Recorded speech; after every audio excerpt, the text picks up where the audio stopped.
Electron affinity की अगर बात कर ली जाए तो इसकी डेफिनेशन यहाँ पे गिवन है। Electron affinity is defined as the amount of energy released when an electron is added in the outer most shell of an isolated gaseous atom.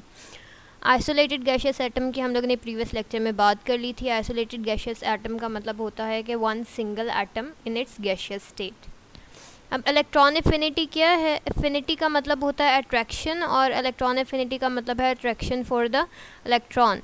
अब इसको जब डिफ़ाइन किया गया तो कहा जाता है कि that it is the amount of energy release. ये वो अमाउंट है एनर्जी की जो कि रिलीज़ होती है या खारिज होती है किसी भी एटम से जब वो अपने अंदर एक इलेक्ट्रॉन को ऐड करता है। जब उसके लास्ट शेल में, आउटर मोस्ट शेल में, वैलेंस शेल में एक इलेक्ट्रॉन ऐड किया जाता है, उस वक्त जो अमाउंट ऑफ एनर्जी रिलीज़ होती है एक एटम से, उसको इलेक्ट्रॉन एफिनिटी कहा जाता है।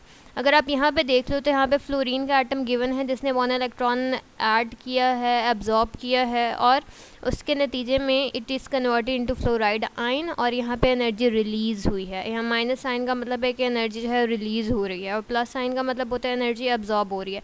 सो अगर हम यहाँ पे देख लें तो if 1 mole of fluorine 1 mole of fluorine atoms absorb electrons, similarly 1 mole of electron and results in the formation of fluoride ion, तो उसका जो एनर्जी रिलीज़ होगी that will be the electron affinity of 1 mole of fluorine atoms. और यहाँ पे अगर आप इसका यूनिट देख लो तो वो भी यही है, किलो जाउल पर मोल, यानी कि 1 मोल में से -328 kilo joule energy will be released when 1 mole of fluorine atom will be converted into 1 mole of fluoride ion.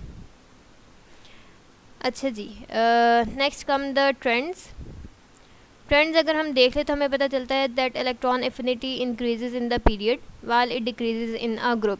इस चीज़ को हम लोग फर्दर डिस्कस करेंगे नेक्स्ट अपने लेक्चर में।